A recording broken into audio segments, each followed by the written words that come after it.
അൽഹംദുലില്ലാഹി റബ്ബിൽ ആലമീൻ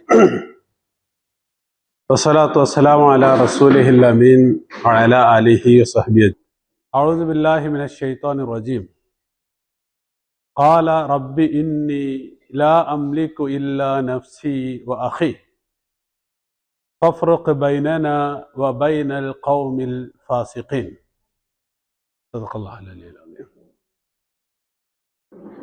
സൂറത്തുൽ മാഇദയിലെ 25-ാമത്തെ ആയത്താണ് ഇന്ന് നമ്മൾ പഠിക്കുന്നത്.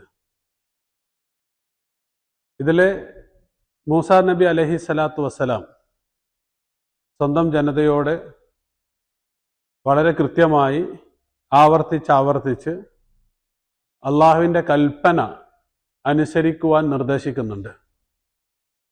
ആ നിർദ്ദേശത്തെ ബനു ഇസ്രായേൽ ഒരു നിലക്കും മാനിക്കുന്നില്ല. എല്ലാ ശ്രമങ്ങളും നടത്തി അവസാനം മൂസാ നബി അലൈഹി സ്വലാത്തു വസ്സലാം നിരാശനാവുകയാണ്.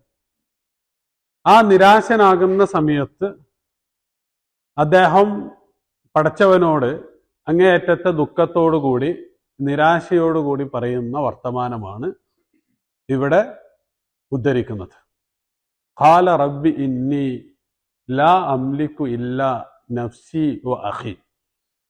ഖാല മൂസാ നബി അലൈഹി സ്വലാത്തു വസ്സലാം പറഞ്ഞു, റബ്ബി ഇന്നി, റബ്ബി എന്നുള്ളത് യാ റബ്ബ് അല്ലെങ്കിൽ റബ്ബി, എൻ്റെ റബ്ബ് എന്നുള്ളതിൻ്റെ ഷോർട്ടാണ്. റബ്ബ് എന്നുള്ള പദം കഴിഞ്ഞ ആഴ്ചയിൽ നമ്മൾ കൃത്യമായിട്ട് പഠിച്ചു. റബീബത്ത് എന്ന് പറഞ്ഞാൽ അശ്ശാ അല്ലത്തി യുറബ്ബീഹൻ നാസു ഫിൽ ബുയൂത്തി ലിൽ അൽബാൻ, ആളുകൾ വീട്ടിൽ പാലിന് വേണ്ടി വളർത്തുന്ന ആടുകൾക്കാണ് റബീബത്ത് എന്ന് പറയാം. അതിന് വേണ്ടതൊക്കെയും ആ യജമാനൻ കൊടുക്കും. അതിന് പകരം യജമാനന് വേണ്ടത് പാലാണ്. അപ്പൊ അങ്ങനെ വളർത്തുന്ന മൃഗത്തിന് റബീബത്ത് എന്നും വളർത്തുന്ന യജമാനന് റബ്ബ് എന്നും പറയും. അതിൽ നിന്നാണ് മനുഷ്യന് വേണ്ടതെല്ലാം നൽകി, അല്ലെങ്കിൽ സൃഷ്ടികൾക്ക് വേണ്ടതെല്ലാം നൽകുന്ന പടച്ചതമ്പുരാന് റബ്ബ് എന്ന് പറയുന്നത്. ആ പടച്ചതമ്പുരാന് തിരിച്ച് മനുഷ്യർ കൊടുക്കേണ്ടത് എന്താണ്? അവന് മാത്രം വഴങ്ങി ജീവിക്കുക എന്നുള്ളതാണ്. അപ്പൊ അതിൽ നിന്നാണ് റബ്ബ് വന്നത്. അപ്പോൾ അള്ളാഹു സുബ്ഹാനഹു വ തആലയോട് മൂസാ നബി അലൈഹി സ്വലാത്തു വസ്സലാം പറയുന്നത്, ഖാല റബ്ബി ഇന്നി ലാ അംലികു ഇല്ലാ നഫ്സി വ അഖി. ഇന്നി, തീർച്ചയായും ഞാൻ, ലാ അംലിക്കു, ഞാൻ ഉടമപ്പെടുത്തുന്നില്ല, അല്ലെങ്കിൽ എനിക്ക് കഴിയുകയില്ല, ഇല്ലാ നഫ്സി വ അഖി, എൻ്റെ കാര്യവും എൻ്റെ സഹോദരന്റെ കാര്യവും മാത്രമാണ് എൻ്റെ കയ്യിലുള്ളത്. എൻ്റെ കാര്യവും എൻ്റെ സഹോദരന്റെ കാര്യവും മാത്രമാണ് എൻ്റെ കയ്യിൽ ഉള്ളത്. അപ്പോ തൻ്റെ നിസ്സഹായാവസ്ഥ വെളിപ്പെടുത്തുകയാണ് ആര്? മൂസാ നബി അലൈഹി സ്വലാത്തു വസ്സലാം. സാധാരണ അൽ മുൽക്ക് എന്നുള്ള പദം ലീ ഫി ഹാദൽ വാദി മുൽക്കുൻ വ മിൽക്കുൻ, എനിക്ക് ഈ താഴ്വരയിൽ മുൽക്കുണ്ട് എന്ന് പറഞ്ഞാൽ അത് മേച്ചിൽപ്പുറവും വെള്ളവുമുണ്ട് എന്നാണ് അതിൻ്റെ അർത്ഥം. സാധാരണ പണ്ട് കാലത്ത് ഏറ്റവും മൂല്യമുള്ള സാധനം വെള്ളമായിരുന്നു. വെള്ളമുള്ളയിടത്താണ് ആളുകൾക്ക് സാധ്യതയുണ്ടായിരുന്നത്. അതുകൊണ്ട് വെള്ളത്തെ ഉടമപ്പെടുത്തുക എന്നുള്ള അർത്ഥത്തിലാണ് മലക്ക എന്നുള്ള പദം പ്രയോഗിച്ചിരുന്നത്. പിന്നീട് ഒരു സംഗതിയെ യഥേഷ്ടം ഉപയോഗിക്കുവാൻ സ്വാതന്ത്ര്യമുള്ള വ്യക്തി മാലിക് എന്നും, അങ്ങനെയുള്ള ഉടമസ്ഥാവകാശത്തിന് മുൽക്ക് എന്നുമാണ് പിന്നീട് അറിയപ്പെട്ടത്. ഇതിൽ നിന്ന് നമുക്ക് പരിചിതമായ കുറെ സാധനങ്ങളുണ്ട്. അൽ മൽക്കു, അൽ മിൽക്കു, അൽ മലിക്കു, അൽ മാലിക്കു, അൽ മലീക്കു. ശരിക്ക് മുലൂക്ക് എന്നുള്ള പദം എന്തിന്റെ ജമ്മാണ്? നമ്മൾ പറയാറുള്ളത് മലിക്ക് എന്നുള്ളതിന്റെ ജമ്മാണ്. പക്ഷെ ഭാഷയിൽ അത് അൽ മൽക്ക് എന്നുള്ളതിന്റെ ജം ആണ് മുലൂക്ക് എന്നുള്ളത്. മൽക്ക് എന്നുള്ള പദത്തിന്റെ ജം ആണ് മുലൂക്ക് എന്ന് പറയുന്നത്. അതേസമയം മലിക്ക് എന്നുള്ളതിന്റെ ജമ്മ് അംലാക്ക് എന്നാണ്. മലിക്ക് എന്നുള്ളതിന്റെ ജമ്മ് അംലാക്ക് എന്നാണ്. മാലിക്ക് എന്നുള്ളതിന്റെ ജമ്മ് മുല്ലാക്ക് എന്നാണ്. മലീക്ക് എന്നുള്ളതിന്റെ ജമ്മ് മുലക്കാ എന്നാണ്. ഇതൊക്കെ വ്യത്യസ്തമായ സാധനങ്ങളാണ്. ഞാൻ മുമ്പ് ഒരു ക്ലാസ്സില് മലിക്ക്, മാലിക്ക്, അതുപോലെ തന്നെ മലീക്ക് ഇവ തമ്മിലുള്ള വ്യത്യാസം പറഞ്ഞിരുന്നു. അപ്പോ മൽക്ക് എന്നുള്ളതിന്റെ ജമ്മാണ് എന്ത്? മുലൂക്ക് എന്ന് പറയാ. പിന്നീട് അത് ഭാഷ മാറി മാറി ആളുകള് തെറ്റായി ഉപയോഗിച്ച് ശരിയായി തുടങ്ങിയതാണ് എന്ത്? മലിക്ക് ജമ്മ് മുലൂക്ക് എന്ന് ആ അർത്ഥത്തിലുള്ള പ്രയോഗം. ഇതിന്റെ ഒക്കെ എന്താണ് അർത്ഥങ്ങൾ വ്യത്യസ്തമാണ്. ഏതായാലും ഒരു സംഗതിയെ യഥേഷ്ടം ഉപയോഗപ്പെടുത്താൻ പറ്റുന്ന രൂപത്തിൽ കൈകാര്യം ചെയ്യുക, അതല്ലെങ്കിൽ അതിന് എന്താണ് ഓണർഷിപ്പ് ഉണ്ടാവുക എന്നുള്ളതിനാണ് എന്ത് പറയുക? ഈ മിൽക്കിയത്ത് എന്നുകൊണ്ട് ഉദ്ദേശിക്കുന്നത്. അത് തന്നെയാണ് ആരിവിടെ പറയുന്നത്? മൂസാ നബി അലൈഹി സ്വലാത്തു വസ്സലാം ഇവിടെ പറയുന്നത്. എന്ന് പറഞ്ഞാല് ഖാല റബ്ബി ഇന്നി ലാ അംലിക്കു ഇല്ലാ നഫ്സി വ അഖീ. പടച്ചവനെ, എനിക്ക് ആകെ എൻ്റെ കാര്യവും എൻ്റെ സഹോദരന്റെ കാര്യവും മാത്രമാണ് എൻ്റെ നിയന്ത്രണത്തിലുള്ളത്. ഇവിടെ എൻ്റെ നിയന്ത്രണത്തിൽ ഉള്ളത് എന്നാണ്. എന്താ എൻ്റെ ഉടമസ്ഥയിലുള്ളത് എന്ന് പറഞ്ഞാല് എൻ്റെ നിയന്ത്രണത്തിലുള്ളത്. ഇപ്പൊ ഇവിടെ ഒരു സംഗതിയുണ്ട്. അതായത് നേരത്തെ രണ്ടാളുകൾ ഉണ്ടായിരുന്നു. എന്ത്? ആ രണ്ടാളുകള് ദുഖുലു അലൈഹിമുൽ ബാബ ഫൈദാ ദഖൽതുമു ഫഇന്നകും ഗാലിബൂൻ, നിങ്ങൾ അങ്ങോട്ട് കടന്നാക്രമിക്കും. പക്ഷെ ആ രണ്ടാളുകളെ പോലും ആരും ഉൾപ്പെടുത്തിയില്ല? മൂസാ നബി അലൈഹി സ്വലാത്തു വസ്സലാം ഉൾപ്പെടുത്തിയില്ല. അപ്പൊ അതിന് വിശുദ്ധ ഖുർആൻ വ്യാഖ്യാതാക്കൾ അതുമായി ബന്ധപ്പെട്ട ചർച്ചകളൊക്കെ നടത്തിയിട്ട് ചില ആളുകൾ അതിൽ അഭിപ്രായപ്പെടുന്നത് അവർക്ക് യഥാർത്ഥത്തിൽ യുദ്ധം ചെയ്യുവാൻ ആഗ്രഹമുണ്ട്. പക്ഷെ നമ്മുടെ സമൂഹത്തിലൊക്കെ അങ്ങനെ തന്നെയാണ്. ചില ആളുകൾക്ക് ഇങ്ങനെ ഇത് ചെയ്യേണ്ടതാണ് എന്ന ആഗ്രഹം ഉണ്ടാവുകയും ആ അഭിപ്രായം പറയുകയും ചെയ്യും. പക്ഷെ തങ്ങളുടെ കൂടെയുള്ള മഹാഭൂരിപക്ഷം ആളുകളും അതിന് സന്നദ്ധമല്ല എന്ന് കാണുമ്പോൾ എന്ത് സംഭവിക്കും? അവരതിൽ നിന്ന് പിൻവാങ്ങിക്കളയും. കാരണം എന്താണ്? രണ്ടാളെ കൂടെ യുദ്ധത്തിന് എന്തായാലും വേറെ രണ്ടാള് അത്രത്തോളം ഒരു എന്തല്ല ഉറച്ച ഈമാനില്ലാത്ത ആളുകൾ എന്താവില്ല, ഒരിക്കലും തയ്യാറാവുകയില്ല. അപ്പോ അവരുടെ കാര്യം അത്ര ഉറപ്പില്ല എന്നുള്ളത് കൊണ്ടാണ് മൂസാ നബി അലൈഹി സ്വലാത്തു വസ്സലാം അവരെ അവിടെ പരാമർശിക്കാതിരുന്നത് എന്നാണ് പണ്ഡിതന്മാർ അതിനെ വിശദീകരിച്ചു കൊണ്ട് പറയുന്നത്. ഈ ആളുകൾ അങ്ങനെയാണ്, അതായത് കൂടികളാണ് മഹാഭൂരിപക്ഷം ആളുകളും. ചിലപ്പോൾ സ്വന്തമായ അഭിപ്രായം ഉണ്ടാവും. അപ്പൊ ഒരു സദസ്സിൽ തന്നെ നമുക്ക് ചിലപ്പോൾ സ്വന്തമായ അഭിപ്രായം ഉണ്ടാവും. പക്ഷെ ആ സദസ്സിലുള്ള മഹാഭൂരിപക്ഷം ആളുകളും മറ്റൊരു അഭിപ്രായത്തെയാണ് പിന്താങ്ങുന്നത് എന്ന് കാണുമ്പോൾ നമ്മൾ എന്ത് സംഭവിക്കും? നമ്മൾ മെല്ലെ പിന്നോട്ട് വലിയും. അപ്പൊ അങ്ങനെ വലിയാൻ സാധ്യതയുള്ളത് കൊണ്ടാണ് മൂസാ നബി അലൈഹി സ്വലാത്തു വസ്സലാം ആകെ ഹാറൂൻ നബി അലൈഹി സ്വലാത്തു വസ്സലാമിനെയും അതുപോലെ തന്നെ സ്വന്തത്തെയും മാത്രം ചേർത്ത് പറഞ്ഞിട്ടുള്ളത്. നഫ്സ് എന്ന് പറയുന്നത് ഒരു വ്യക്തിയെ കുറിക്കാൻ സാധാരണ പ്രയോഗിക്കുന്നതാണ്. അതിന് ആത്മാവ് എന്ന് പറയാം, അതല്ലെങ്കിൽ ഒരു വ്യക്തി എന്ന് പറയാം. അപ്പോ എന്താണ് അംഫുസുക്കും അല്ലെങ്കിൽ അംഫുസുഹും എന്നൊക്കെയുള്ള അർത്ഥത്തിൽ വിശുദ്ധ ഖുർആന് പ്രയോഗിക്കുന്നത് നിങ്ങളെ തന്നെ ഖൂ അംഫുസക്കും വാഹിലീക്കും നാറ, നിങ്ങളെയും നിങ്ങളുടെ കുടുംബത്തെയും നരകത്തിൽ നിന്ന് രക്ഷിച്ചു കൊള്ളുക. അതുപോലെ യാ അയ്യത്തുഹൻ നഫ്സുൽ മുത്മഇന്ന. അപ്പൊ ഒരു വ്യക്തി എന്നുള്ള അർത്ഥത്തിൽ എന്താണ് ഒരു ജീവൻ എന്നുള്ള അർത്ഥത്തിലൊക്കെ മൻ ഖത്തല നഫ്സൻ എന്നുള്ളിടത്താണ് ഒരു ജീവൻ അപഹരിക്കുന്നതിനെ കുറിച്ചുള്ള പരാമർശത്തിൽ അങ്ങനെയാണ്. അപ്പൊ ഒരു വ്യക്തി അല്ലെങ്കിൽ ഒരു ജീവൻ എന്നൊക്കെയുള്ള അർത്ഥത്തിൽ പ്രയോഗിക്കുന്ന പദമാണ് നഫ്സ് എന്നുള്ള പദം. അപ്പൊ ഇവിടെ മൂസാ നബി അലൈഹി സ്വലാത്തു വസ്സലാം അദ്ദേഹത്തെ തന്നെ കുറിക്കാൻ പ്രയോഗിച്ച പദമാണ് എന്ത്? നഫ്സ്. ഇല്ല നഫ്സി, ഞാൻ ഏതായാലും ഇതിലുണ്ട്. പിന്നെ ആരാണുള്ളത്? അഹി, എന്റെ സഹോദരനും.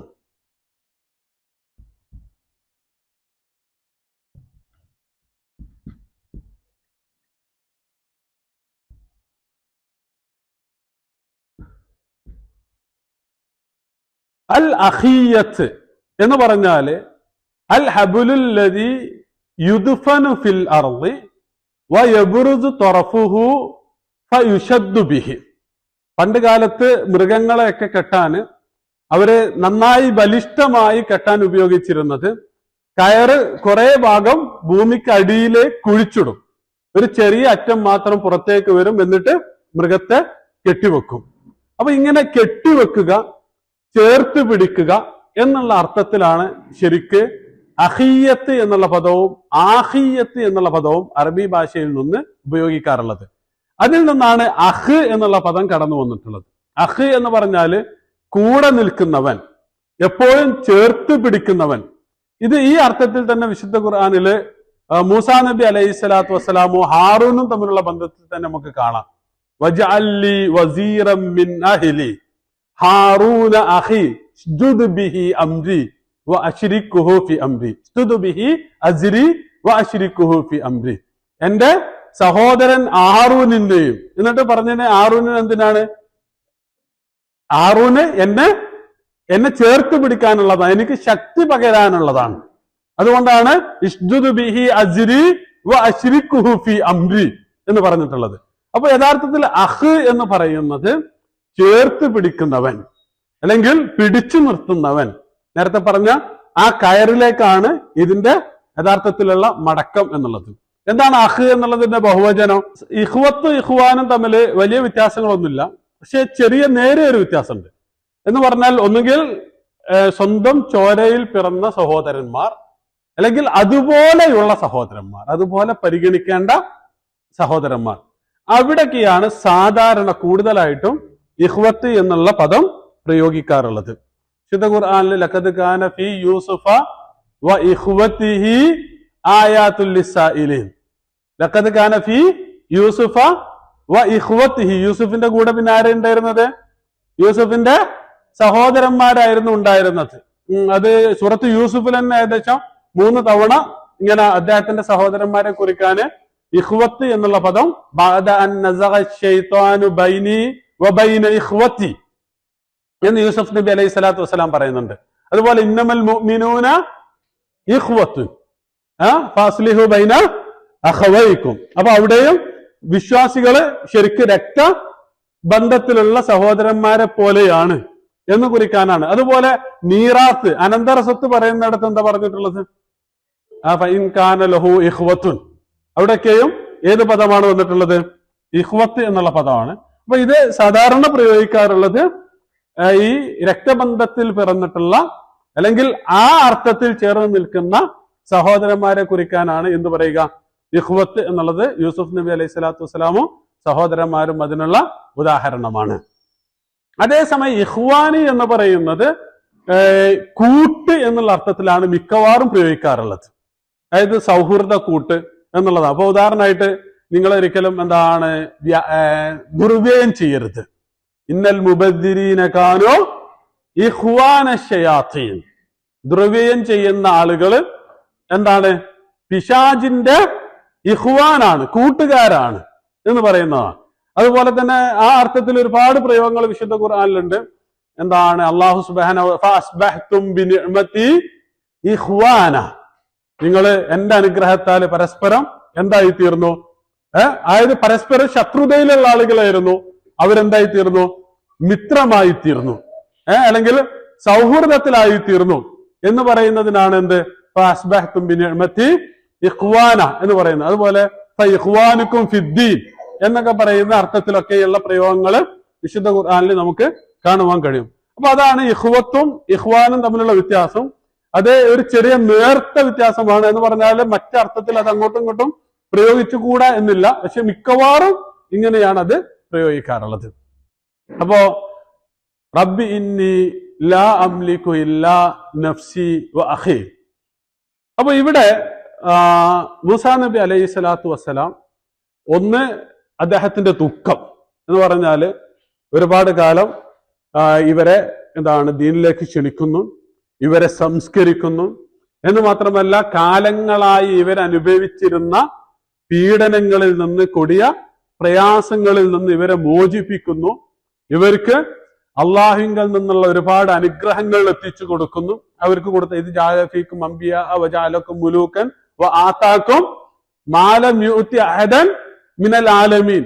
ഇതൊക്കെ കൊടുത്തിട്ടുള്ള ഒരു ജനത അവർക്ക് ഒരു കൽപ്പന കൊടുക്കുമ്പോ അവര് ധിക്കരിക്കുകയാണ്. അപ്പൊ അതിന്റെ എല്ലാവിധ വേദനയും അദ്ദേഹത്തിനുണ്ട്. ഒന്ന് ദുഃഖമാണ് ഒരു വശത്ത്. രണ്ടാമത്തേത് അദ്ദേഹത്തിന് പഠിച്ചവന്റെ മുമ്പിൽ അദ്ദേഹം എഴുത്തിദാർ മാപ്പ് അപേക്ഷിക്കുകയാണ്. അപ്പൊ നമ്മള് ഒരു സംഗതി എന്താണ് കാര്യമായിട്ട് നമ്മളൊരു സംഗതിക്ക് വേണ്ടിയിട്ട് കഠിനാധ്വാനം ചെയ്തു, നമ്മളുടെ മാക്സിമം നമ്മൾ ട്രൈ ചെയ്തു.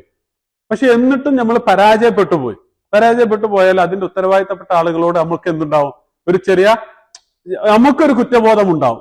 നമ്മൾ ചെയ്തിട്ടുണ്ടെങ്കിൽ പോലും എന്താണ് അത് നമുക്ക് ഒരു വീഴ്ച പറ്റിയതായി. അതാണ് ശരിക്കും ഈ പ്രവാചകന്മാർക്ക് അള്ളാഹുവിന്റെ മുമ്പിലുള്ള ഒരു ബോധം. എനിക്കത് വിജയിക്കാൻ കഴിഞ്ഞില്ലല്ലോ, അല്ലെങ്കിൽ ഇവരെന്നെ അനുസരിച്ചില്ലല്ലോ. അപ്പൊ ഇതാണ് അതിന്റെ ഒരു രണ്ടാമത്തെ ഭാഷ. അപ്പൊ ഈ ഒരു ഭാഷയിൽ നിന്നുകൊണ്ടാണ് യഥാർത്ഥത്തിൽ ആര് സംസാരിക്കുന്നത്? മൂസാ നബി അലൈഹി സ്വലാത്തു വസ്സലാം സംസാരിക്കുന്നത്. അപ്പോ സാധാരണ എന്താണ് പ്രവാചകന്മാരൊക്കെയും സ്വന്തം ജനത അവർ എത്ര തന്നെ ധിക്കാരം കാണിച്ചാലും അവരോട് അങ്ങേയറ്റത്തെ അനുകമ്പയിലാണ് പെരുമാറുള്ളത്. ഇപ്പോ അബ്ദുല്ലാഹിബിൻ മസൂദ് റളിയല്ലാഹു അൻഹു ഉദ്ധരിക്കുന്ന ഒരു ഹദീസിൽ റസൂൽ സല്ലല്ലാഹു അലൈഹി വസല്ലം ഹക്കാലി നബിയ്യം മിനൽ അംബിയ, കഴിഞ്ഞുപോയ സമൂഹത്തിലെ ഒരു പ്രവാചകന്റെ ചരിത്രം എനിക്ക് വിശദീകരിച്ചു തന്നു. ലറബഹു ഖൗമുഹു ഫഅദ്മൂഹു, അവര് ആ ജനത ആ പ്രവാചകനെ അടിച്ചു, അദ്ദേഹത്തിൽ നിന്ന് രക്തം വന്നു. മസഹ അൻ വജീഹി അദ്ദം, അദ്ദേഹത്തിന്റെ മുഖത്തു നിന്നിങ്ങനെ രക്തം ഇങ്ങനെ എന്താ പറയാ തുടച്ചു കളയുന്ന സമയത്ത് അള്ളാഹുവിനോട് പ്രാർത്ഥിച്ചു, അല്ലാഹുമ്മ ഉഗ്ഫിർ ലി ഖൗമി ഇന്നഹും ലാ യഅലമൂൻ, പടച്ചവനെ എന്റെ ഈ ജനതയ്ക്ക് നീ പുറത്തു കൊടുക്കണമേ, അവര് ഇൽമില്ലാത്ത, അറിവില്ലാത്ത, വിവേകമില്ലാത്ത ജനങ്ങളാണ്. ഇതേ പ്രാർത്ഥന ആര് നടത്തുന്നുണ്ട്? റസൂൽ സല്ലല്ലാഹു അലൈഹി വസല്ലം നടത്തുന്നുണ്ട്. എപ്പോഴാണ് നടത്തുന്നത്? ത്വായിഫിൽ നിന്ന് റസൂൽ സല്ലല്ലാഹു അലൈഹി വസല്ലമയെ ആട്ടിയോടിക്കുകയാണ്, എറിഞ്ഞോടിക്കുകയാണ്. എന്ന് പറഞ്ഞാൽ കുട്ടികളെയൊക്കെ പ്രോത്സാഹിപ്പിച്ചിട്ട് കുട്ടികൾ കല്ലെടുത്ത് എറിഞ്ഞിട്ട് റസൂൽ സല്ലല്ലാഹു അലൈഹി വസല്ലമയുടെ മടമ്പിൽ നിന്നൊക്കെയും രക്തം പുറത്തേക്ക് വരുന്നുണ്ട്. അങ്ങനെയാണ് ഉത്ബയുടെയും ഷൈബയുടെയും തോട്ടത്തിൽ റസൂൽ സല്ലല്ലാഹു അലൈഹി വസല്ലമ അഭയം തേടുന്നത്. അങ്ങനെ അഭയം തേടുന്ന സമയത്ത് ആര് വരുന്നുണ്ട്? അള്ളാഹു സുബ്ഹാനഹു വ തആല ജിബ്രീൽ അലൈഹി സ്വലാത്തു വസ്സലാമിനെ പറഞ്ഞയക്കുന്നുണ്ട്. അപ്പൊ ജിബ്രീൽ വന്നിട്ട് പറഞ്ഞു, എന്ത്? അള്ളാഹു പറഞ്ഞയച്ചതാണ്, താങ്കൾ പറയുന്നതാണ് തീരുമാനം, താങ്കൾ പറയുന്നതാണ് വിധി എന്ന് പറഞ്ഞപ്പോ റസൂൽ സല്ലല്ലാഹു അലൈഹി വസല്ലം എന്താണ് പറഞ്ഞത്? അല്ലാഹുമ്മ ഹ്ദി ഖൗമി ഫഇന്നഹും ലാ യഅലമൂൻ, പടച്ചവനെ എന്റെ ഈ സമൂഹത്തിന് നീ പുറത്തു കൊടുക്കണമേ, അല്ലെങ്കിൽ അവർക്ക് നീ സന്മാർഗം കാണിച്ചു കൊടുക്കണമേ, അവർക്ക് ഹിദായത്ത് നൽകണമേ. അവര് എന്താണ് വിവേകമില്ലാത്ത ആളുകളാണ്, അല്ലെങ്കിൽ അറിയാത്ത ആളുകളാണ്, അറിവില്ലാത്ത ആളുകളാണ് എന്ന് പറയുന്നുണ്ട്.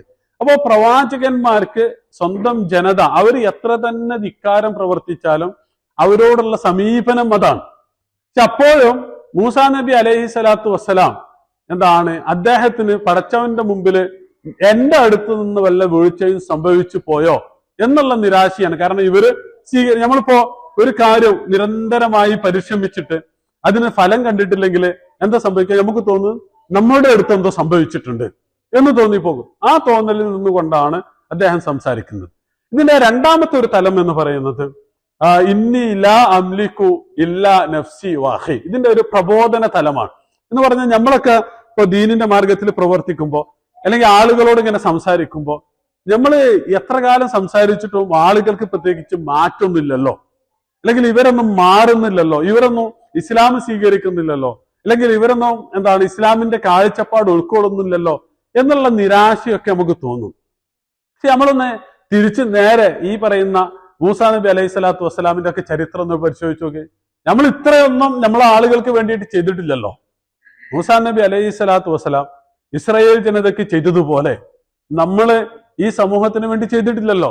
എല്ലാ അനുഗ്രഹങ്ങളും വാങ്ങിക്കൊടുക്കുന്നു, പീഡനം എന്താണ് അങ്ങേയറ്റത് ധിക്കാരിയായ അഹങ്കാരിയായ ഭരണാധികാരിയിൽ നിന്ന് മോചിപ്പിക്കുന്നു.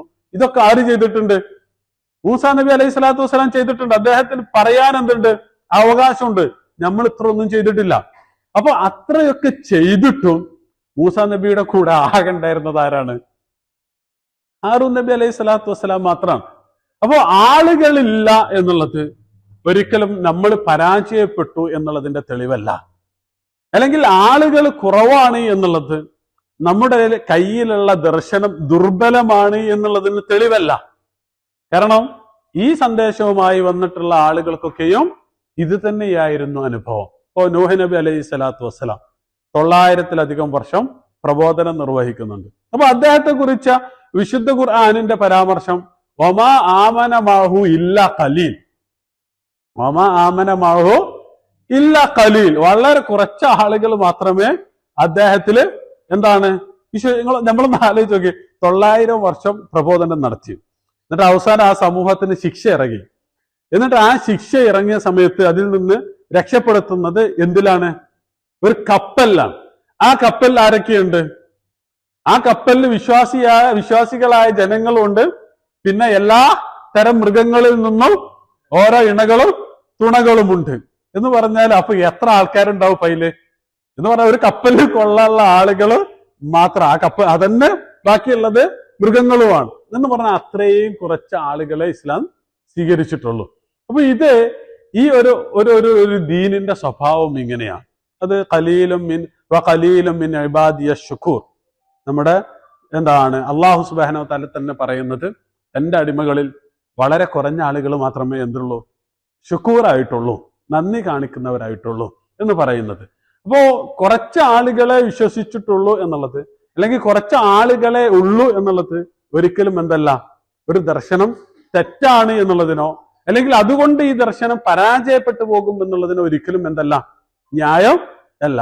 റസൂൽ സല്ലല്ലാഹു അലൈഹി വസല്ലം തന്നെ ഇസ്ലാമിനെ കുറിച്ച് പറയുന്നത് ബദഅൽ ഇസ്ലാമു ഗരീബൻ വസയഊദു കമാ ബദ. ഇത് ഗരീബായിട്ടാണ് തുടങ്ങിയത് എന്ന് പറഞ്ഞാൽ വളരെ കുറച്ച് വളരെ അപരിചിതമായിട്ടാണ് ഈ സാധനം തുടങ്ങി വെച്ചിട്ടുള്ളത്. എന്നിട്ടോ വസയഊദു കമാ ബദ ഫതൂബ ലിൽ ഖുറബ. അത് തുടങ്ങിയതുപോലെ തന്നെയായിരിക്കും അതിന്റെ ഒടുക്കവും അങ്ങനെ തന്നെയായിരിക്കും, പിന്നീട് അങ്ങനെ തന്നെയായിരിക്കും അത് മടങ്ങുക. എന്നിട്ട് പറഞ്ഞു ഫതൂബ ലിൽ ഖുറബ. ഈ ഉറബാക്കൾക്ക് മംഗളമുണ്ട്, ആശംസകളുണ്ട് എന്ന് പറഞ്ഞാൽ ഇങ്ങനെ തുലാം തുച്ഛമായ ഒരു സംഘത്തില് ആ സംഘത്തിൽ ഉൾപ്പെടുന്ന ആളുകൾക്കാണ് എന്തുള്ളത്? മഹത്വമുള്ളത് എന്ന് അള്ളാഹുവിന്റെ റസൂൽ സല്ലല്ലാഹു അലൈഹി വസല്ലമ പറയുകയാണ്. അപ്പൊ അത് തന്നെയാണ് ഇവിടെ എന്ത്? ഖാല റബ്ബി ഇന്നി ലാ അംലികു ഇല്ലാ നഫ്സി വഅഖി. ഇപ്പോ ഹാറൂൻ നബി അലൈഹി സ്വലാത്തു വസ്സലാം അദ്ദേഹത്തിന്റെ കൂടെ എല്ലാ അർത്ഥത്തിലും കൂടെ ഉണ്ടായിരുന്നു. അദ്ദേഹത്തെ അത്രമാത്രം വിശ്വാസമായിരുന്നു. പിന്നെ ഹാറൂൻ നബി അലൈഹി സ്വലാത്തു വസ്സലാം പ്രവാചകനായിരുന്നു എന്നുണ്ടായിരുന്നു. അപ്പൊ അതുകൊണ്ടൊക്കെയാണ് ഹാറൂൻ നബി അലൈഹി സ്വലാത്തു വസ്സലാമിന് അവിടെ ചേർത്ത് പറഞ്ഞിട്ടുള്ളത് ഇല്ലാ നഫ്സി വ അഖി. അഖി എന്ന് പറഞ്ഞാൽ എന്റെ ബ്രദർ. അത് നേരത്തെ പറഞ്ഞ അഖിയത്ത് അല്ലെങ്കിൽ അഖിയത്ത് എന്നുള്ള പദത്തിൽ നിന്നാണ് അഖ് എന്ന് പറഞ്ഞിട്ടുള്ളത്. അതിന്റെ ബഹുവചനം നമ്മൾ പറഞ്ഞു ഇഖ്വത്ത്, ഇഖ്വാൻ. എന്നിട്ടോ ഫഫ്റുഖ് ബൈനന വബൈന അൽ ഖൗമിൽ ളാലിമീൻ. ഇത് ഇതിന്റെ ഏറ്റവും അവസാനത്തെ മൂസാ നബി അലൈഹി സ്വലാത്തു വസ്സലാമിന്റെ എന്താ പറയാ നിർദ്ദേശമാണ്, പ്രാർത്ഥനയാണ്. ഫഫ്റുഖ് ബൈനന വബൈന അൽ ഖൗമി അൽ ഫാസിഖീൻ. പടച്ചവന് ഞങ്ങൾക്കും എന്ന് പറഞ്ഞാൽ ഞാനും ഹാറൂൻ നബി അലൈഹി സ്വലാത്തു വസ്സലാം, ഞങ്ങൾക്കും ഫാസിഖുകളായ ജനങ്ങൾക്കും ഇടയിൽ നീ എന്താക്കണേ? വേർപ്പെടുത്തണമേ, അല്ലെങ്കിൽ വിടവുണ്ടാക്കണമേ എന്നുള്ളതാണ് ആരുടെ പ്രാർത്ഥന? മൂസാ നബി അലൈഹി സ്വലാത്തു വസ്സലാമിന്റെ പ്രാർത്ഥന. ഇതിലെ പദം ഫഫ്റുഖ് എന്നുള്ള പദം ഫറഖ യഫ്റുഖു എന്നുള്ളതാണ്. അൽ ഫിർഖു ഹുവ അൽ ഫിൽഖു ഇദം ഫലഖ. ഇങ്ങനെ പിളർന്നാല് ആ പിളർന്നു പോന്ന ഭാഗത്തിനാണ് അൽ ഫിർഖു എന്നും അല്ലെങ്കിൽ അൽ ഫിൽഖു എന്നും അറബി ഭാഷയിൽ പറയുക. വിശുദ്ധ ഖുർആനിലെ ഫൻഫലഖ ഫകാന കുല്ലു ഫിർഖിൻ കത്തൗദിൽ അളീം, അത് മൂസാ നബി അലൈഹി സ്വലാത്തു വസ്സലാമിന്റെ തന്നെ ചരിത്രത്തില് ആ സമുദ്രം രണ്ടായി പിളരുന്നതിനെ കുറിച്ച് ഫൻഫലഖ ഫകാന കുല്ലു ഫിർഖിൻ, ഓരോ ഭാഗവും കത്തൗദിൽ അളീം, വലിയ ഒരു ഭിത്തിയെ പോലെ മാറി നിന്നു എന്ന് നമുക്ക് കാണുവാൻ കഴിയും. ശരിക്കും അറബി ഭാഷയിൽ മഫ്രഖ് എന്ന് പറയും. മഫ്രഖ് എന്ന് പറയുന്നത് വസ്തുർ റഅസി അല്ലദി യുഫ്രഖു ഫീഹി ശഅർ. ഈ എന്താണ് മൂർധാവിനാണ് എന്ത് പറയുക? മഫ്രഖ് എന്ന് പറയുക. ഈ രണ്ട് മുടികളെ ഇങ്ങനെ രണ്ട് വഴിയിലേക്ക് മാറ്റി നിർത്തുന്ന ഭാഗത്തിനാണ് എന്ത് പറയുക? മഫ്രഖ് അല്ലെങ്കിൽ മഫ്രിഖ് എന്ന് പറയുക. അതുപോലെ മഫ്രഖു ത്വരീഖ് എന്ന് പറയുന്നത് ഒരു വഴിയിൽ നിന്ന് മറ്റൊരു വഴിയിലേക്ക് ഇങ്ങനെ മാറിപ്പോകുന്ന ആ ജംഗ്ഷൻ ആണ് എന്ത് പറയുക? മഫ്രഖ് അല്ലെങ്കിൽ മഫ്രിഖ് എന്ന് പറയുക. അപ്പോ ഒന്നിൽ നിന്ന് വേർപെട്ടു പോവുക എന്നുള്ളതാണ് എന്ത്? ഫറഖ എന്നുള്ള പദത്തിന്റെ ആശയം. അപ്പൊ അതാണ് ഇവിടെ എന്ത് ഫഫ്റുഖ് ബൈനന വബൈന അൽ ഖൗമിൽ ഫാസിഖീൻ എന്ന് പറയുന്നത്. അപ്പോ മൂസാ നബി അലൈഹി സ്വലാത്തു വസ്സലാം പ്രാർത്ഥിക്കുക, പടച്ചവന് ഞങ്ങളെയും ഈ ഫാസിഖുകളായ ജനങ്ങളെയും നീ പരസ്പരം വേർപ്പെടുത്തണമേ. ഇതില് എന്തിനാണ് ഈ പ്രാർത്ഥന എന്നുള്ളത് വളരെ സുപ്രധാനമായ ഒരു ചോദ്യമാണ്. അതിലെ ഒന്നാമത്തെ പോയിന്റ് നമ്മൾ നേരത്തെ കുറെ നേരം ചർച്ച ചെയ്തു. എന്തുകൊണ്ട് ബനു ഇസ്രായേൽ ഇങ്ങനെയായി എന്ന് പറഞ്ഞാൽ ഇത്രയും എന്താ പറയാ അള്ളാഹുവിന്റെ കൽപ്പനകൾ ധിക്കരിച്ച് ഒരുപാട് അനുഗ്രഹങ്ങൾ പറ്റിയതിന് ശേഷവും എന്തുകൊണ്ട് അങ്ങനെ സംഭവിച്ചു? ഈ ചോദ്യത്തിന് വളരെ പ്രസക്തമായ ചില ചർച്ചകളുണ്ട്. അതിലൊന്ന് ഇബ്നു ഖൽദൂൻ, അദ്ദേഹം ലോകത്തറിയപ്പെടുന്ന എന്താ പറയാ സോഷ്യോളജിസ്റ്റാണ്. പറഞ്ഞാല് അതിന്റെ പിതാവ് എന്ന പേരിലാണ് അദ്ദേഹം അറിയപ്പെടുന്നത്. അപ്പൊ അദ്ദേഹം പറയുന്ന ഒരു പോയിന്റ്, ഒരു സമൂഹം നിരന്തരമായി ഈ അടിച്ചമർത്തപ്പെട്ടാൽ അല്ലെങ്കിൽ ഒരു സ്വേച്ഛാധിപത്യത്തിന്റെ കീഴിൽ ജീവിച്ചാൽ, ഒരു അടിമത്ത മനോഭാവത്തിൽ ജീവിച്ചാൽ അവർക്ക് അതിൽ നിന്ന് കരകയറാൻ കഴിയില്ല എന്നുള്ളതാണ്. അല്ലെങ്കിൽ കരകയറാൻ ഒരുപാട് സമയമെടുക്കും എന്നുള്ളതാണ്. അപ്പൊ യഥാർത്ഥത്തിൽ ബനു ഇസ്രായേലിന് അതാ സംഭവിച്ചത്. ബനു ഇസ്രായേലിന് ഇങ്ങനെ നിരന്തരമായി എന്താണ് ഫറോവ അടിച്ചമർത്തിക്കൊണ്ടേയിരുന്നു. അവരുടെ മനസ്സ് അതിന് പാകപ്പെട്ടു പോയി. അതുകൊണ്ടാണ് അവിടെ നിന്ന് മോചിപ്പിച്ചു വരുന്ന സമയത്ത് പിന്നെ എന്താണ് ഒരു പശുക്കുട്ടിനെ കണ്ടപ്പോ ഫജഅൽനാ ഇലാഹൻ, ഞങ്ങൾക്കും അവർക്കുള്ള ആലിഹത്തുകൾ ഉള്ളതുപോലെ ഞങ്ങൾക്കൊരു ഇലാഹിനെ ഉണ്ടാക്കി കൊണ്ടുപോവാ. ആരാണിത് മോചിപ്പിച്ചു കൊണ്ടുവരുന്നത്? പ്രവാചകനാണ്, അള്ളാഹുവിന്റെ സഹായത്തോടു കൂടിയാണ്. എന്നിട്ട് എന്ന് പറഞ്ഞാൽ ആ ഒരു മനോഭാവം, അടിമത്ത മനോഭാവം അല്ലെങ്കിൽ ആ ഒരു പതിത്വം, നിന്ദ്യത, ഇതൊക്കെ അവരുടെ മനസ്സിൽ അതുപോലെ തന്നെ നിലനിൽക്കും എന്നുള്ളതാണ്. അപ്പൊ അതാണ് യഥാർത്ഥത്തിൽ ആർക്ക് സംഭവിച്ചത്? ബനു ഇസ്രായേലിന് സംഭവിച്ചത്. അപ്പൊ സ്വാഭാവികമായി ഇതൊരു രോഗമാണ്. അവരും നമ്മളും അതുപോലെ തന്നെ തുടർന്നാൽ ഇത് നമുക്കും കൂടി, നമ്മളെ കൂടി ബാധിക്കുന്ന പ്രശ്നമാണ് എന്നുള്ളത് കൊണ്ടാണ് മൂസാ നബി അലൈഹി സ്വലാത്തു വസ്സലാം ഫഫ്റുഖ് ബൈനന വബൈനൽ ഖൗമിൽ ളാലിമീൻ ഫാസിഖീൻ എന്ന് പ്രാർത്ഥിച്ചത്. അപ്പൊ അതുപോലെ ആകേണ്ടതില്ല എന്നുള്ളതായിരുന്നു മൂസാ നബി അലൈഹി സ്വലാത്തു വസ്സലാം നടത്തിയിട്ടുള്ള പ്രാർത്ഥനയുടെ പൊരുള് എന്നുള്ളത്. അപ്പോ ഫഫ്റുഖ് ബൈനന, അപ്പൊ ഫറക്ക എന്നുള്ളത് ശരിക്ക് വേർപെട്ടു പോകുന്നതിനാണ് ഫറക്ക എന്ന് പറയുക. ഒന്നിൽ നിന്ന് അടർന്ന്, നമ്മൾ ഫരീഖ് എന്നൊക്കെ ഫുട്ബോളിനൊക്കെ ഉള്ള ടീം, പരസ്പര ബന്ധമില്ലാത്ത മുറിഞ്ഞു പോയിട്ടുള്ള എതിര് നിൽക്കുന്ന രണ്ട് ടീമുകൾക്കൊക്കെയാണ് എന്ത് പറയുക? ഫരീഖ് എന്ന് പറയുക. അതിൽ നിന്നാണ് ഫിർഖത്ത് എന്ന് പറയുന്നത്. സതഫ്തരിഖു ഉമ്മത്തി, ആ പ്രസിദ്ധമായ ഒരു ഹദീസ് ഉണ്ടല്ലോ, നമ്മളെ ഉമ്മത്ത് ഇത്ര വിഭാഗങ്ങളായിട്ട് പിരിയുമെന്ന് പറഞ്ഞിട്ടുള്ളത്. അതില് സതഫ്തരിഖു എന്നാണ് അതിൽ പ്രയോഗിച്ചിട്ടുള്ളത്. എന്ന് പറഞ്ഞാൽ അടർന്നു പോകുന്നതിനെ കുറിച്ച് തന്നെയാണ് പറഞ്ഞിട്ടുള്ളത്. അതല്ലാണ്ട് സംഘടനകളെ കുറിച്ചുള്ള ഒരു പരാമർശം, അതായത് ഇസ്ലാമിന്റെ ഉള്ളിൽ നിന്നുള്ള വ്യത്യസ്തമായ വ്യാഖ്യാനങ്ങളെ കുറിച്ചല്ല ആ പരാമർശം. നേരെ മറിച്ച് ഇതിൽ നിന്ന് മുറിഞ്ഞ് പുറത്തേക്ക് പോകുന്ന എന്താണ് പ്രയോഗങ്ങളെ അല്ലെങ്കിൽ വിഭാഗങ്ങളെ കുറിച്ചുള്ള പ്രയോഗമാണ് എന്ത്? ആ സതഫ്തരിഖു ഉമ്മത്തി എന്ന് പറയുന്ന പ്രയോഗം. അപ്പൊ ഇവിടെ ഫഫ്റുഖ് ബൈനന വബൈനൽ ഖൗമി അൽളാലിമീൻ അൽ ബുയൂനു,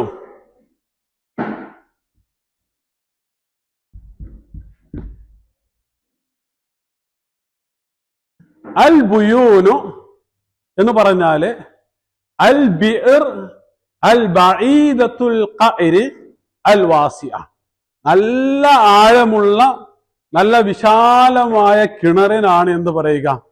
അൽ ബുയൂന് എന്ന് പറയുക. അതിന് സാധാരണ പറയാനുള്ള കാരണം ലി അന്നഹു തബീനു, അതിന്റെ കയറുകള് നേരെ എന്താണ് അതിന്റെ നമ്മൾ ഈ കിണറിന് ഒരു എന്താ സാധാരണ പറയാ കപ്പി അല്ലെ, കപ്പിയിൽ നിന്ന് ധാരാളം ദൂരത്തേക്ക് പോവുക എന്നുള്ള അർത്ഥത്തിൽ നിന്ന് അങ്ങനെ ദൂരത്തേക്ക് പോകുന്നതിനാണ് എന്ത് പറയുക? ബാന എന്ന് യഥാർത്ഥത്തിൽ പറയുക. ഇപ്പോ ഈ സ്ത്രീകളെ ബാനത്തിൽ ജാരിയത്തു ഇദാ തസവ്വജത്, സ്ത്രീകളെ വിവാഹം കഴിച്ചാൽ അവരെ ബാനത്ത് എന്നാ പറയാ. കാരണം എന്താണ്? അതോടുകൂടി ലി അന്നഹ ഫാറഖത് അബാഹ, അതോടുകൂടി അവളുടെ ഉമ്മയെ അല്ലെങ്കിൽ ഉപ്പയെ ഒക്കെ പിരിഞ്ഞ് മറ്റൊരിടത്തേക്ക് പോകുന്നതാണ്. ഇത് ഒരു ഹദീസിൽ നമുക്കിത് കാണാൻ കഴിയും. ഹദീസില് റസൂൽ സല്ലല്ലാഹു അലൈഹി വസല്ലമ മൻ ആല സലാസ ബനാത്തിൻ ഹത്താ യബിന്ന ഔ യമുത്ന, ഒരാൾക്ക് 3 പെൺകുട്ടികളുണ്ട്. ആ പെൺകുട്ടികളെ അവർ വിവാഹം കഴിക്കുന്നത് വരെ അല്ലെങ്കിൽ അവർ മരിക്കുന്നത് വരെ ആരെങ്കിലും വളർത്തി വലുതാക്കിയാൽ അവർക്ക് എന്തുണ്ട്? സ്വർഗമുണ്ട് എന്ന് പറയുന്നുണ്ട്. അപ്പൊ അവിടെ ഹത്താ യബിന്ന എന്നാണ്. ഹത്താ യബിന്ന എന്ന് പറഞ്ഞാൽ അവര് വിവാഹം കഴിക്കുന്നത് വരെ, വിവാഹം കഴിക്കുക എന്ന് പറഞ്ഞാൽ അവര് വേർപെട്ട് പോകുന്നത് വരെ എന്നുള്ളതാണ്. അപ്പൊ ബാന എന്ന് പറഞ്ഞാൽ ശരിക്കും എന്താണ്? വേർപെട്ടു പോവുക. അതാണ് യഥാർത്ഥത്തിൽ ബൈന എന്നുള്ളതിന്റെ എന്ന് പറഞ്ഞാൽ ഗ്യാപ്പിനെ കുറിക്കുന്ന സാധനമാണ് ബൈന. അപ്പൊ നേരത്തെ പറഞ്ഞ ഫഫ്റുഖ് ബൈനന എന്നുള്ള ഫഫ്റുഖ് എന്നുള്ളതിലും ബൈന എന്നുള്ളതിലും ആ അകൽച്ചയെ എന്തുണ്ട്? കുറിക്കുന്നുണ്ട്. അപ്പൊ ഫഫ്റുഖ് ബൈനന വ ബൈനൽ ഖൗമിൽ ഫാസിഖീൻ, ഞങ്ങൾക്കും ഈ ഫാസിഖുകളായ ജനങ്ങൾക്കുമിടയിൽ അല്ലെങ്കിൽ ജനതക്കുമിടയിൽ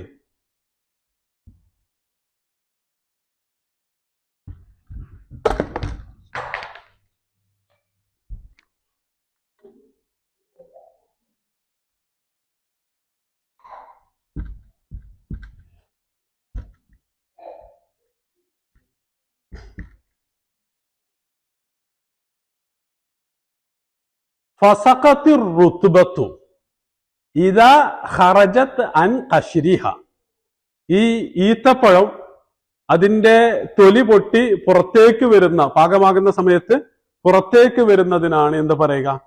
ഫസഖ എന്ന് പറയുക. എന്ന് പറഞ്ഞാൽ ഒരു വ്യവസ്ഥയിൽ നിന്ന്, ഒരു ഘടനയിൽ നിന്ന് പുറത്തേക്ക് ചാടുന്നതാണ് എന്ത്? ശരിക്ക് ഫസഖ എന്നുള്ളത്. അതുകൊണ്ട് അൽ ഫുവൈസിഖത്തു എന്ന് പറഞ്ഞാല് അൽ ഫഉറു, എലിക്കാണ് എന്ത് പറയുക? അൽ ഫുവൈസിഖത്തു ലിഅന്നഹാ തഖ്റുജു മിൻ ജുഹരിഹ, അത് അതിന്റെ മാളത്തിൽ നിന്ന് പുറത്ത് കടക്കുകയും അലന്നാസി, ജനങ്ങൾക്ക് മേൽ പുറത്ത് കടക്കുകയും വൈഫ്സാദിഹ, എന്നിട്ട് ജനങ്ങളെ എന്താണ്? പ്രശ്നമുണ്ടാക്കുകയും ചെയ്യുന്നു എന്നുള്ളത് കൊണ്ടാണ് ഫഅർ എന്നുള്ളത് ഫുവൈസിഖ എന്നറിയപ്പെടുന്നത്. ഒരു ഹദീസില് ഖംസു ഫവാസിഖ് യുഖ്തൽന ഫിൽ ഹില്ലി വൽ ഹറമി, 5 ഫവാസിഖുകൾ ഹറമിൽ വെച്ചും ഹറമിന് പുറത്ത് വെച്ചിട്ടും കൊല്ലാം എന്ന് പറയുന്നുണ്ട്. അൽ ഖുറാബു വൽ ഹദഅത്തു വൽ ഫഅറു വൽ അഖ്റബു വൽ കൽബു. അപ്പൊ ഈ 5 സാധനങ്ങളെ ഹറമിൽ വെച്ചും ഹറമിന്റെ പുറത്ത് വെച്ചും വധിക്കാം. കാരണം എന്താണ്? അത് ഫവാസിഖുകളാണ് എന്നാണ്. എന്ന് പറഞ്ഞാൽ എപ്പോ വേണമെങ്കിലും ഉപദ്രവം ഏൽപ്പിക്കുന്നവയാണ് എന്നുള്ളത് കൊണ്ടാണ് റസൂൽ സല്ലല്ലാഹു അലൈഹി വസല്ലം അവയെ വധിക്കാം എന്ന് പറഞ്ഞിട്ടുള്ളത്. അപ്പൊ ഇതില് ശരിക്ക് ആ പദത്തിൽ നിന്ന് അതുണ്ട് എന്ന് പറഞ്ഞാൽ നമ്മൾ പിടിച്ചോടുത്ത് നിൽക്കാത്ത സാധനങ്ങളാണ്. അപ്രതീക്ഷിതമായി ദ്രോഹമൊക്കെ ഉപദ്രവമൊക്കെ ഏൽപ്പിക്കാൻ കഴിയുന്നവയാണ് എന്ത്?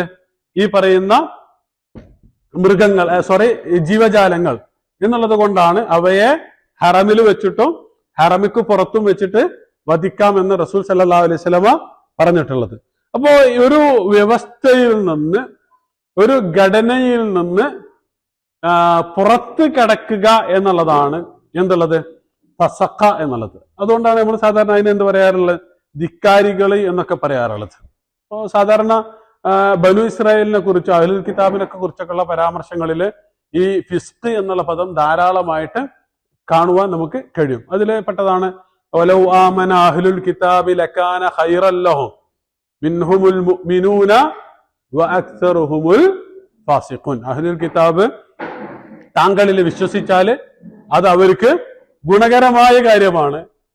അവരിൽ വിശ്വാസികളായ ആളുകളുണ്ട്, പക്ഷെ വഅക്സറുഹുമുൽ ഫാസിഖൂൻ, അവരിൽ മഹാഭൂരിപക്ഷം ആളുകളും എന്താണ്? ഫാസിഖുകളാണ്. അതുപോലെ തന്നെ മുഅ്മിനുകളെ നേരെ ഓപ്പോസിറ്റ് ആയിട്ടൊക്കെ, നേരെ മുഅ്മിനുകൾ എന്ന് പറഞ്ഞാൽ ഒരു ഘടനയിൽ അള്ളാഹുവിൽ വിശ്വസിക്കുന്ന ആളുകൾ എന്ന് പറയുന്നത് അള്ളാഹുവിന്റെ വ്യവസ്ഥയിൽ ജീവിക്കുന്ന ആളുകളാണ്. അപ്പോ അഫമൻ കാന മുഅ്മിനൻ കമൻ കാന ഫാസിഖൻ ലാ യസ്തവൂൻ, സൂറത്തു സജ്ദയിൽ അള്ളാഹു സുബ്ഹാനഹു വ തആല ചോദിക്കുന്നുണ്ട്, മുഅ്മിനുകളും ഫാസിഖുകളും ഒരുപോലെയാണോ എന്ന്. എന്ന് പറഞ്ഞാൽ മുഅ്മിനുകൾ എന്ന് പറഞ്ഞാൽ അള്ളാഹുവിന്റെ വ്യവസ്ഥയില്, ഘടനയില് ജീവിക്കുന്ന ആളുകളാണ്. അതേസമയം ഫാസിഖുകൾ എന്ന് പറയുന്നത് എന്താണ്? അതിന് പുറത്ത് കടക്കുന്ന ആളുകളാണ്. അപ്പൊ അതുകൊണ്ട് ഫസഖ എന്നുള്ളത് ആ അർത്ഥത്തിലാണ് ഫഫ്റുഖ് ബൈനന വ ബൈനൽ ഖൗമിൽ ഫാസിഖീൻ, ഞങ്ങൾക്കും ഫാസിഖുകളായ ജനതക്കും ഇടയില് നീ വേർതിരിവ് കൽപ്പിക്കണമേ. അപ്പൊ ഇതില് വേറെയും കുറെ സംഗതികളുണ്ട്. ഇത് നേരത്തെ പറഞ്ഞ ആ പ്രാർത്ഥനയുടെ ഒരു സംഗതി, അത് അതായത് ഞാൻ നേരത്തെ പറഞ്ഞ ഇബ്നു ഖൽദൂനും അതുപോലെ സയ്യിദ് റഷീദിലൊക്കെ സൂചിപ്പിച്ച അടിമത്ത മനോഭാവം എന്നുള്ളത് ഇതൊരു വിഷയം. രണ്ടാമത്തെ ഒരു വിഷയം അധർമ്മകാരികളുടെ കൂട്ട് എന്ന് പറയുന്നത് ഒരു പ്രശ്നമാണ്. സാധാരണ പൂർവ്വസൂരികളൊക്കെ പറയാറുണ്ട് നിസ്ഫുൽ അഖ്ല് എന്ന് പറയുന്നത് അത് ഇഖ്തിയാറു തവദ്ദുദ്, ആരോട് കൂട്ടുകൂടണം എന്നുള്ളത് അതാണ് എന്താണ് ബുദ്ധിയുടെ പകുതി, അതിനെക്കുറിച്ചുള്ള പക്വത അല്ലെങ്കിൽ അതിനെക്കുറിച്ചുള്ള കാഴ്ചപ്പാട് ആണ് യഥാർത്ഥത്തിൽ എന്ത് ബുദ്ധിയുടെ പകുതി എന്നൊക്കെ സാധാരണ പറയാറുണ്ട്. വിശുദ്ധ ഖുർആനിൽ അല്ലാഹു സുബ്ഹാനഹു വ തആല വലാ തർക്കനൂ ഇലല്ലദീന ളലമു ഫതമസ്സകുമുന്നാർ, നിങ്ങൾ അക്രമം ചെയ്യുന്ന ആളുകളുടെ കൂടെ നിൽക്കരുത് എന്ന് പറയാറുണ്ട്, എന്നുള്ള നിർദ്ദേശം നൽകുന്നുണ്ട്. അപ്പോ അതാണ് യഥാർത്ഥത്തിൽ ഇവിടെ എന്ന് പറഞ്ഞാൽ ഇവിടെ ഇവരോടുള്ള ഹുജ്ജത്ത് പൂർത്തീകരിക്കപ്പെട്ടു. അവർക്ക് ചെയ്യേണ്ട എല്ലാവിധ അനുഗ്രഹങ്ങളും ചെയ്തു കൊടുത്തു. അവർക്ക് എന്താണ് ഇസ്രായേൽ സമൂഹത്തെ മോചിപ്പിച്ചു, ഫറോവയിൽ നിന്ന് മോചിപ്പിച്ചു. അപ്പൊ ഇങ്ങനെയൊക്കെയുള്ള എല്ലാ സംഗതികളും ആര് ചെയ്തിട്ടുണ്ട്? മൂസാ നബി അലൈഹി സ്വലാത്തു വസ്സലാം ചെയ്തിട്ടുണ്ട്. അള്ളാഹുവിനെ കുറിക്കുന്ന, അള്ളാഹുവിന്റെ വഹദാനിയത്തിനെ കുറിക്കുന്ന, മൂസാ നബി അലൈഹി സ്വലാത്തു വസ്സലാമിന്റെ പ്രവാചകത്വത്തെ കുറിക്കുന്ന, അപ്പൊ ഇങ്ങനെയുള്ള എല്ലാ തെളിവുകളും അവർക്ക് ലഭ്യവുമാണ്. ഇതൊക്കെ കഴിഞ്ഞതിന് ശേഷവും അവര് മൂസാ നബി അലൈഹി സ്വലാത്തു വസ്സലാമിനെ ധിക്കരിച്ചതോടുകൂടി പിന്നെന്തില്ല, അവിടെ ഒരു ന്യായം ബാക്കിയില്ല എന്നുള്ളത് കൊണ്ടാണ് ഫഫ്റുഖ് ബൈനനാ വബൈനൽ ഖൗമിൽ ഫാസിഖീൻ, ഞങ്ങൾക്കും ഈ ഫാസിഖുകളായ ജനതക്കും ഇടയിൽ ഇനി എന്താക്കണമേ, വേർതിരിവ് കൽപ്പിക്കണമേ എന്ന് പ്രാർത്ഥിക്കുന്നത്. സ്വാഭാവികമായും ഒരു പ്രവാചകന്റെ പ്രാർത്ഥനയാണ്. പ്രവാചകന്മാരുടെ പ്രാർത്ഥന അല്ലാഹു സുബ്ഹാനഹു വ തആല സ്വീകരിക്കും. അപ്പോ സ്വാഭാവികമായിട്ടും അത് അല്ലാഹു സ്വീകരിച്ചു. ഖാല ഫഇന്നഹാ മുഹറമത്തുൻ അലൈഹിം 40 സനതൻ യതീഹൂന ഫിൽ അർളി ഫലാ തഅസ അലൽ ഖൗമിൽ ഫാസിഖീൻ. വീണ്ടും ഫാസിഖീൻ എന്നുള്ള പദം ആവർത്തിക്കുകയാണ്. എന്ന് പറഞ്ഞാൽ അവരുടെ പ്രശ്നം യഥാർത്ഥത്തിൽ എന്താണ്?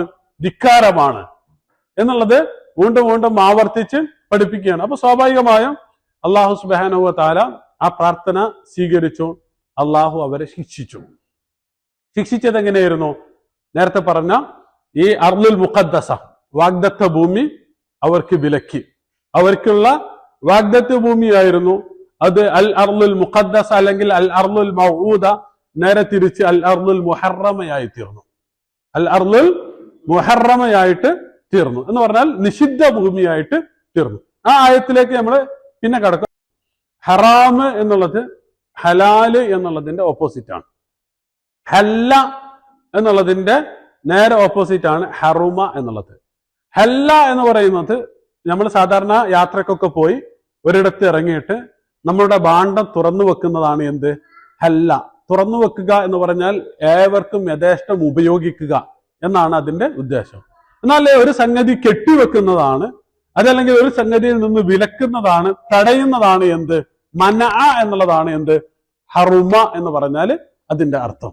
അപ്പൊ ഈ വിലക്കുന്നത് ഇസ്ലാമിക ശരീഅത്തിൽ പല രൂപത്തിലുണ്ടാവും. വിലക്കുന്നത് ഒരു സംഗതി മോശമായതുകൊണ്ട് ഇപ്പൊ നമ്മൾ കുട്ടികളോട് പറയും അത് മോശമാണ്, അത് എടുത്ത് കളിക്കരുത് എന്ന് പറയും. അപ്പൊ അതേസമയം ഒരു ഖുർആൻ അങ്ങനത്തെ സംഗതിയാണെങ്കിൽ നമ്മൾ പറയും അതെടുത്ത് കളിക്കരുതെന്ന് പറയും. പക്ഷെ അതെന്തുകൊണ്ടല്ല?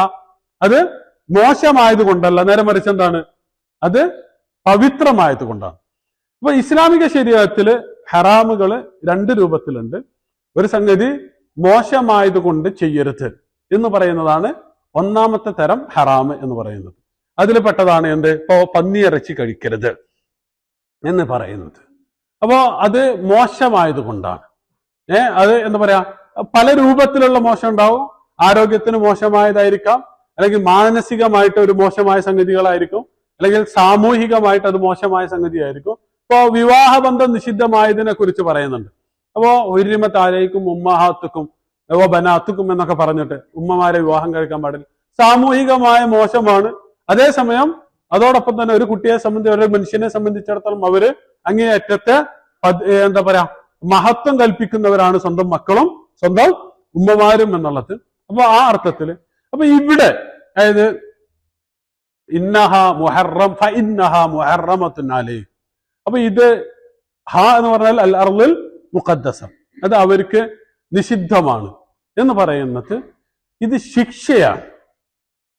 ബനു ഇസ്രായേലിന് ഇടക്കിടക്ക് ഇങ്ങനെ അള്ളാഹ് ശിക്ഷിക്കാറുണ്ടായിരുന്നു. അവരുടെ സ്വഭാവം വെച്ച് നോക്കുമ്പോൾ ഇടക്കിടക്ക് അതിനുള്ള ശിക്ഷ ഇറങ്ങാറുണ്ടായിരുന്നു. അത് ഫബിൽ ദുൽമി മിനല്ലദീന ഹാദു, യഹൂദരുടെ ദുൽമ കാരണത്താൽ അവർക്ക് ഇന്ന ഇന്ന സംഗതികൾ നമ്മൾ നിഷിദ്ധമാക്കി കൊടുത്തു എന്ന് പറയുന്നത്. അതുപോലെ തന്നെ കുല്ലു ത്വആമി കാന ഹില്ലല്ലി ബനി ഇസ്രായീല ഇല്ലാ മാ ഹറമ ഇസ്രായീലു അലാ നഫ്സി എന്ന് പറയുന്നത്. എന്ന് പറഞ്ഞാൽ അവരുടെ പ്രവർത്തനത്തിന്റെ പേരിൽ അള്ളാഹ് കുറച്ച് അവർക്ക് എന്താക്കി കൊടുത്ത് ടൈറ്റാക്കി ശിക്ഷിച്ചു. അപ്പൊ അങ്ങനെയുള്ള ശിക്ഷയുടെ ഭാഗമാണ് എന്ന് പറഞ്ഞാൽ ഇത് പവിത്രമാണ്. ഭൂമി എന്താണ്? അൽ അർളുൽ മുഖദ്ദസയാണ്. പക്ഷെ അൽ അർളുൽ മുഖദ്ദസയില് പവിത്രമായ ആളുകളാണ് പ്രവേശിക്കേണ്ടത്. എന്ന് പറഞ്ഞാല് അള്ളാഹുവിന്റെ കൽപ്പനകൾ അനുസരിച്ച് അതിലുള്ള പ്രവേശിക്കാനുള്ള യോഗ്യതയുള്ള ആളുകൾ എന്ന് പറയുന്നത് അള്ളാഹുവിനെ അനുസരിക്കുന്നവർക്കാണ്. നിങ്ങൾക്ക് എന്തില്ല? അതിന് യോഗ്യതയില്ല. ഇപ്പൊ നമ്മള് സാധാരണ ഇപ്പോ പള്ളിയില് എന്താ പറയാ, വലിയ അശുദ്ധിയോടുകൂടി നമ്മൾ പള്ളിയിൽ കയറരുത് എന്ന് പറയും. അതെന്തുകൊണ്ടാണ്? അത് പള്ളിയുടെ ഒരു പവിത്രതയാണ്. അപ്പൊ പള്ളിയുടെ പവിത്രതയ്ക്ക് നിരക്കുന്ന രൂപത്തിലാണ്. ഇപ്പൊ ഹറമിൽ വെച്ചിട്ട് ഇന്നത് ചെയ്യാൻ പാടില്ല എന്ന് പറഞ്ഞാൽ ഇപ്പൊ ഹറമിൽ വെച്ചിട്ട് വേട്ടയാടാൻ പാടില്ല, ഹറമിൽ വെച്ചിട്ട് ശണ്ട കൂടാൻ പാടില്ല, ഇങ്ങനെ കുറെ സംഗതികളുണ്ട്. അപ്പൊ എന്തുകൊണ്ടാണ്? അത് ഹറമിന് അത്ര പവിത്രതയുള്ളത് കൊണ്ടാണ്. അപ്പൊ അതുപോലെ തന്നെ ഈ പവിത്രതയുമായി ബന്ധപ്പെട്ട ഒരു സംഗതിയാണ് എന്ത്? ഇപ്പൊ സ്വർഗത്തിൽ എന്താ? ഇപ്പൊ അള്ളാഹ്ക്ക് എന്താ സ്വർഗത്തിൽ ബാക്കിയുള്ള ആൾക്കാരെ കൂടി കയറ്റി അള്ളാഹ്ക്ക് എന്തെങ്കിലും കുഴപ്പമുണ്ടോ എന്ന് ചോദിച്ചാൽ ആ ചോദ്യത്തിനുള്ള ഒരു ഉത്തരം എന്താണ്? സ്വർഗം പവിത്രമാണ്. സ്വർഗം പവിത്രമാണ്. അപ്പൊ ആ പവിത്രതയുള്ള സ്വർഗത്തിലേക്ക് അഴുക്കുള്ളവരെ അള്ളാഹു കയറ്റുകയില്ല, അല്ലെങ്കിൽ അഴുക്കോടുകൂടി അള്ളാഹു കയറ്റുകയില്ല. അതുകൊണ്ടാണ് സ്വർഗത്തിലേക്ക് പ്രവേശിക്കുന്നതിനെ കുറിച്ച് പറയുന്ന സമയത്ത് യുകഫിർ അൻഹും സയ്യിആതിഹിം, സ്വർഗത്തിലേക്ക് കയറ്റുന്നതിന് മുമ്പ് നമ്മളുടെ അടുത്തുള്ള പാപങ്ങളൊക്കെ അള്ളാഹു കഴുകിക്കളയും. ഇപ്പൊ നമ്മളൊരു പുതിയ വീട് എടുത്ത് ആ വീട്ടിലേക്ക് നമ്മളിങ്ങനെ പാടത്തുനിന്ന് ഇങ്ങനെ നേരെ കയറി വരുമോ? ഇല്ല. നല്ല കുളിച്ച് നല്ല വൃത്തിയിൽ. കാരണം എന്താണ്? നമ്മൾ കയറുന്ന സ്ഥലം നല്ല ക്ലീൻ ആയ സ്ഥലമാണെങ്കിൽ നമ്മൾ എന്താവണം? നല്ല ക്ലീൻനെസ്സോട് കൂടിയിട്ടാണ് അങ്ങോട്ട് കയറേണ്ടത്. അതുപോലെയാണ് സ്വർഗത്തിലേക്ക്. അതുപോലെയാണ് ഇവിടെ എന്ത് സംഭവിക്കുന്നത്? അൽ അർളുൽ മുഖദ്ദസ എന്ന് പറഞ്ഞാൽ ഇത്രമാത്രം ധിക്കാരം പ്രവർത്തിച്ച്, ഇത്രമാത്രം പ്രവാചകന്മാരെ അപമാനിച്ച്, പ്രവാചകനോട് ഏറ്റവും മോശമായ രൂപത്തിൽ സംസാരിച്ച്, അങ്ങനെയുള്ള ഒരു ജനതക്ക് കയറി ചെല്ലാനുള്ള, അല്ലാതെ അള്ളാഹുവിനെ സംബന്ധിച്ചിടത്തോളം മൂസാ നബി അലൈഹി സ്വലാത്തു വസ്സലാമും പടച്ചോനും പോയി യുദ്ധം ചെയ്താൽ എന്താ? അവര് പറഞ്ഞ പോലെ യുദ്ധം ചെയ്യാലോ. ഇദ്ഹബ് അൻത വറബ്ബുക ഫഖാതില എന്ന് പറഞ്ഞതുപോലെ അള്ളാഹുവിനെ സംബന്ധിച്ചിടത്തോളം ഒരു സമൂഹത്തെ കീഴടക്കുക എന്നുള്ളത് അള്ളാഹുവിനെ സംബന്ധിച്ചിടത്തോളം എന്തല്ല? ഒരു പ്രശ്നമുള്ള സംഗതിയല്ല. പക്ഷേ അങ്ങനെ കീഴടക്കി ആരെയെങ്കിലും കയറ്റാനുള്ള സ്ഥലമല്ല എന്ത്? അൽ അർളുൽ മുഖദ്ദസ എന്ന് പറയുന്നത്. അത് പവിത്രമായ ആളുകൾ, അല്ലെങ്കിൽ അള്ളാഹുവിന്റെ കൽപ്പനകൾ അനുസരിച്ച് ജീവിക്കുന്ന ആളുകൾക്ക് കയറുവാനുള്ള സ്ഥലമാണ് എന്ന് പഠിപ്പിക്കാൻ കൂടിയാണ് ഫഇന്നഹ മുഹറമത്തുൻ അലൈഹിം എന്നുള്ള ഇത്. അത് ഇൻഷാ അല്ലാഹ് അടുത്ത ക്ലാസ്സിൽ നമ്മൾ വിശദീകരിക്കുന്നതാണ്. അല്ലാഹുമ്മ ജഅൽ ജമ്മന ഹാദാ ജമ്മൻ മർഹൂമ വതഫറഖന മിൻ ബഅദിഹി തഫറഖൻ മഅസൂമ. അല്ലാഹുമ്മ ലാ തജഅൽ മിന്നാ വലാ ഫീനാ വലാ മഅനാ ശഖിയ്യൻ വലാ മത്റൂദൻ വലാ അലമ. اللهم لا تجعل في قلوبنا غلا للذين آمنوا ربنا إنك رؤوف رحيم. آمين آمين برحمتك يا رحمن.